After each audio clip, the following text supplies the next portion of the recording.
ಹಿಮಾಲಯದಿಂದ ಅಪಾಯ ಇದೆ, ಅದು ಡೆಲ್ಲಿವರೆಗೆ ಆವರಿಸ್ತದೆ. ಭೂಕಂಪಗಳು ಭಾಳ, ಜನಗಳ ಸಾವು ನೋವು, ಮತೀಯ ಗಲಭೆ ಹೆಚ್ಚು. ಅರಸ ನರಮನೆಗೆ ಕಾರ್ಮೋಡ ಕವಿದಿತ್ತು.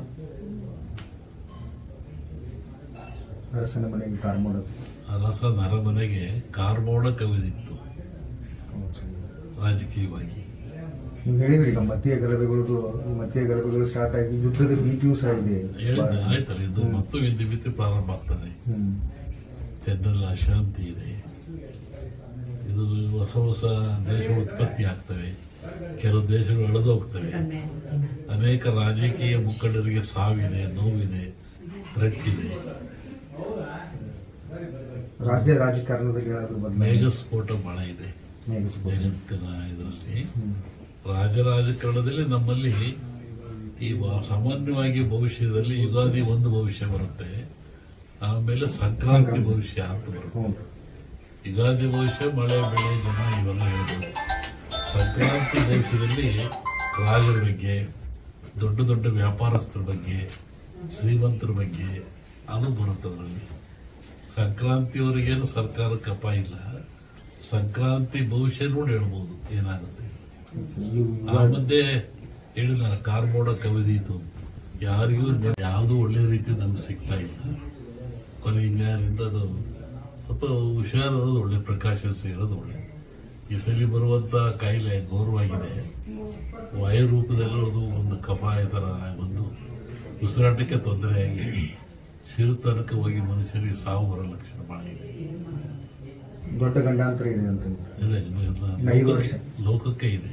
5 ವರ್ಷ ಈ ಕಾಯಿಲೆ 5 ವರ್ಷ ತನಕ ಸಿಂಪ್ಟಮ್ಸ್ ಇರುತ್ತೆ, ಅಂದ್ರೆ ಕಮ್ಮಿ ಆಗುತ್ತೆ, ಹೋಗುತ್ತೆ, ಬರುತ್ತೆ.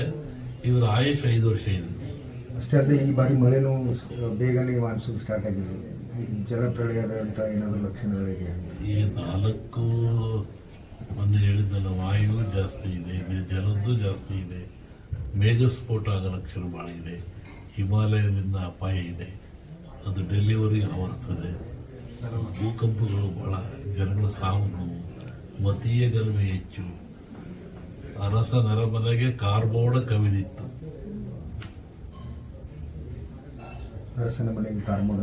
ಅರಸ ನರಮನೆಗೆ ಕಾರ್ಮೋಡ ಕವಿದಿತ್ತು ರಾಜಕೀಯವಾಗಿ. ನೀವು ಹೇಳಿದ್ರಿ ಈಗ ಮತೀಯ ಗಲಭೆಗಳು ಸ್ಟಾರ್ಟ್ ಆಗಿ ಯುದ್ಧದ ಭೀತಿಯೂ ಸಹ ಇದೆ. ಆಯ್ತಲ್ಲ, ಇದು ಮತ್ತು ಯುದ್ಧ ಭೀತಿ ಪ್ರಾರಂಭ ಆಗ್ತದೆ. ಜನರಲ್ಲಿ ಅಶಾಂತಿ ಇದೆ. ಇದು ಹೊಸ ಹೊಸ ದೇಶಗಳು ಉತ್ಪತ್ತಿ ಆಗ್ತವೆ, ಕೆಲವು ದೇಶಗಳು ಎಳೆದು ಹೋಗ್ತವೆ. ಅನೇಕ ರಾಜಕೀಯ ಮುಖಂಡರಿಗೆ ಸಾವಿದೆ, ನೋವಿದೆ, ಥ್ರೆಟ್ ಇದೆ. ರಾಜ್ಯ ರಾಜಕಾರಣದಲ್ಲಿ ಮೇಘಸ್ಫೋಟ ಬಹಳ ಇದೆ ಜಗತ್ತಿನ ಇದರಲ್ಲಿ. ರಾಜಕಾರಣದಲ್ಲಿ ನಮ್ಮಲ್ಲಿ ಈ ಸಾಮಾನ್ಯವಾಗಿ ಭವಿಷ್ಯದಲ್ಲಿ ಯುಗಾದಿ ಒಂದು ಭವಿಷ್ಯ ಬರುತ್ತೆ, ಆಮೇಲೆ ಸಂಕ್ರಾಂತಿ ಭವಿಷ್ಯ ಅಂತ ಬರುತ್ತೆ. ಯುಗಾದಿ ಭವಿಷ್ಯ ಮಳೆ ಬೆಳೆ ಜನ ಇವೆಲ್ಲ ಹೇಳ್ಬೋದು. ಸಂಕ್ರಾಂತಿ ಭವಿಷ್ಯದಲ್ಲಿ ರಾಜರ ಬಗ್ಗೆ, ದೊಡ್ಡ ದೊಡ್ಡ ವ್ಯಾಪಾರಸ್ಥರ ಬಗ್ಗೆ, ಶ್ರೀಮಂತರ ಬಗ್ಗೆ ಅದು ಬರುತ್ತೆ ಅದರಲ್ಲಿ. ಸಂಕ್ರಾಂತಿಯವರಿಗೇನು ಸರ್ಕಾರಕ್ಕೆ ಅಪಾಯ ಇಲ್ಲ, ಸಂಕ್ರಾಂತಿ ಭವಿಷ್ಯ ನೋಡಿ ಹೇಳ್ಬೋದು ಏನಾಗುತ್ತೆ. ಆ ಮಧ್ಯೆ ಹೇಳಿದ ಕಾರ್ಮೋಡ ಕವಿದೀತು, ಯಾರಿಗೂ ಯಾವುದೂ ಒಳ್ಳೆ ರೀತಿ ನಮ್ಗೆ ಸಿಗ್ತಾ ಇಲ್ಲ. ಕೊನೆಯಿಂದ ಅದು ಸ್ವಲ್ಪ ಹುಷಾರಿರೋದು ಒಳ್ಳೆ, ಪ್ರಿಕಾಷನ್ಸ್ ಇರೋದು ಒಳ್ಳೆ. ಈ ಸಲ ಬರುವಂಥ ಕಾಯಿಲೆ ಘೋರವಾಗಿದೆ, ವಾಯು ರೂಪದಲ್ಲೂ ಅದು ಒಂದು ಕಫ ಈ ಥರ ಒಂದು ಉಸಿರಾಟಕ್ಕೆ ತೊಂದರೆಯಾಗಿ ಸಿರುತನಕ ಹೋಗಿ ಮನುಷ್ಯರಿಗೆ ಸಾವು ಬರೋ ಲಕ್ಷಣ ಭಾಳ ಇದೆ. ದೊಡ್ಡ ಗಂಡಾಂತರ ಇದೆ ಅಂತ ಲೋಕಕ್ಕೆ ಇದೆ. 5 ವರ್ಷ ಈ ಕಾಯಿಲೆ 5 ವರ್ಷ ತನಕ ಸಿಂಪ್ಟಮ್ಸ್ ಇರುತ್ತೆ, ಅಂದ್ರೆ ಕಮ್ಮಿ ಆಗುತ್ತೆ, ಹೋಗುತ್ತೆ, ಬರುತ್ತೆ. ಇದರ ಆಯುಷ್ 5 ವರ್ಷ ಇದೆ. ಅಷ್ಟೇ ಅಲ್ಲದೆ ಈ ಬಾರಿ ಮಳೆನೂ ಬೇಗನೆ ಮಾನ್ಸೂನ್ ಸ್ಟಾರ್ಟ್ ಆಗಿದೆ. ಜಲಪ್ರಳಯದ ಅಂತ ಏನಾದರೂ ಲಕ್ಷಣಗಳಿದೆ? ಈ 4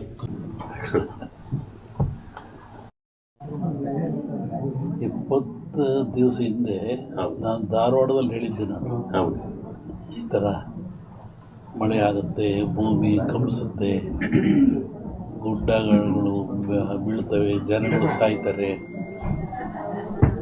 ರೋಗ ರುಜಿನಗಳು ಹೆಚ್ಚಾಗ್ತವೆ.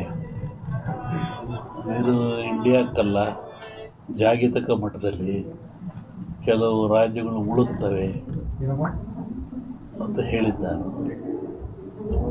ಈಗ ಅದರ ಪ್ರಕಾರವಾಗಿ ನನ್ನ ಲೆಕ್ಕ ಇನ್ನೂ ಅಮಾವಾಸ್ಯೆವರೆಗೆ ಇರ್ತದೆ. ಅಮಾವಾಸ್ಯೆ ನಂತರ ಮತ್ತು ಬೇರೆ ಭಾಗದಲ್ಲಿ ಹೋಗ್ತದೆ ಅದು. ಒಟ್ಟಿಗೆ ಇದು ಕ್ರೋಧಿನಾಮ ಸಂವತ್ಸರ. ಕ್ರೋಧನ ಸಿಟ್ಟು ಅಂತ ನಮ್ಮ ಹಿಂದೂಗಳ ಪ್ರಕಾರವಾಗಿ.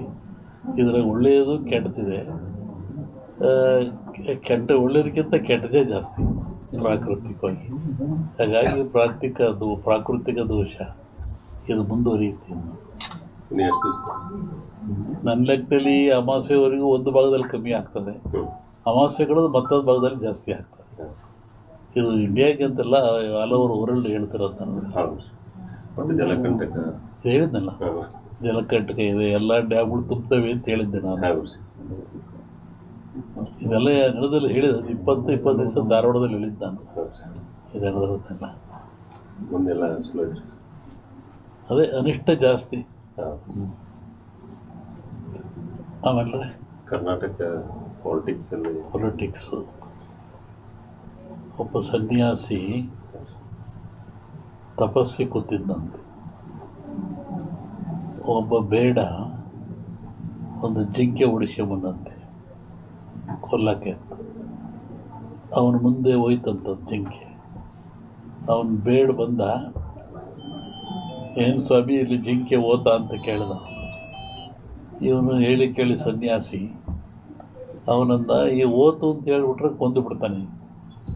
ಆ ಕೊಂದು ಪಾಪ ನನಗೆ ಬಂದುಬಿಡುತ್ತೆ. ಇಲ್ಲ ಅಂತೇಳಿದ್ರೆ ಸುಳ್ಳು ಹೇಳಿದ ಪಾಪನೂ ಬರುತ್ತೆ ನನಗೆ, ಏನು ಮಾಡೋದು ಅಂತ ಯೋಚನೆ ಮಾಡಿದ್ದಂತ. ಆಮೇಲೆ ಮತ್ತೆ ಅವನ ಆಸೆ ಕೇಳಿ, ಎಲ್ರಿಗೊಂದು ಹೇಳ್ರಿ ಇದ್ರಿ ಸ್ವಾಮಿಗಳು ಇಲ್ಲೇ ಓತಲ್ಲ. ಅದಕ್ಕೆ ಅವನು ಸನ್ಯಾಸಿ ಹೇಳಿದಂತೆ, ಯಾವುದು ನೋಡ್ತು ಅದಕ್ಕೆ ಮಾತಾಡೋಕ್ಕೆ ಬರಲ್ಲ, ಯಾವುದು ಮಾತಾಡ್ತು ಅದು ನೋಡಲಿಲ್ಲ, ಏನು ಮಾಡಪ್ಪ ನಾನು.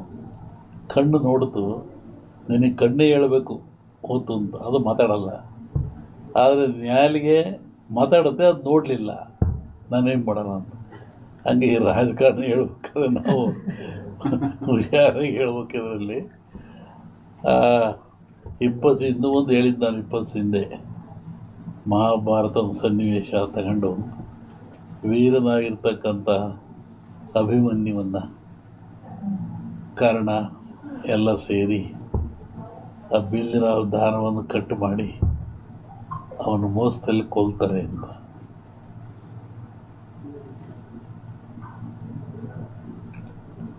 ಆಮೇಲೆ